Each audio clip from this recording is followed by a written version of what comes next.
and the fish in the net. You have the girl with the fishing boat, with the bowl and full of fish and everything. And then in the back you have them in little boats, just uh, with dogs and everything. That is what we call a palenque. Palenque used to be the place where the slaves were running away from the Spanish crown, and they were hiding there. By the Spanish crown, they were considered fugitives, but by the slaves, they were considered heroes. And The word that we use for them in Panama for heroes that were the slaves, we call them cimarrones.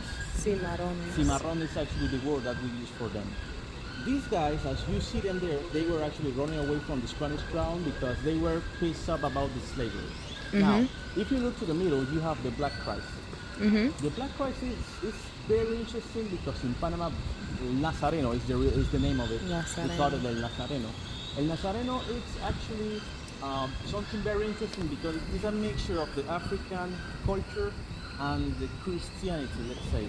And I was, doing my research, and I found that I realized that during the years that the Spanish people was actually bringing slaves into the New World, they needed licenses. They needed to pay money to actually bring them in this way.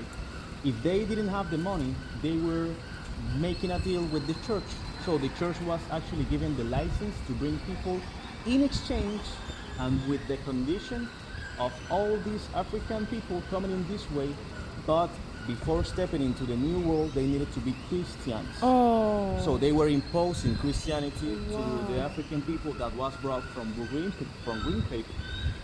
And this is actually a representation, that this could be actually a representation of them taking this Christianity and turning it into something of themselves, or they knew something else. But this is what we have today in Panama. El Nazareno is one of the biggest religious festivities that we have.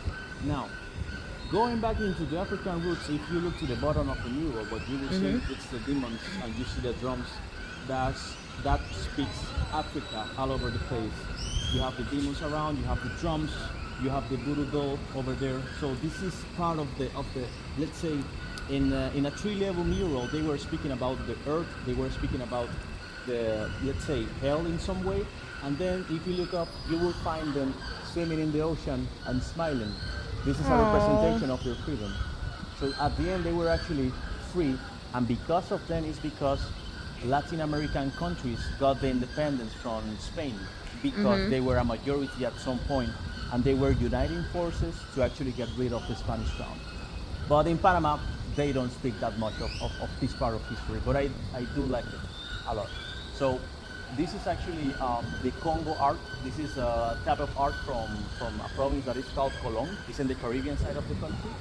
And as we go back to the French Plaza, I will be telling you a little bit more. So we can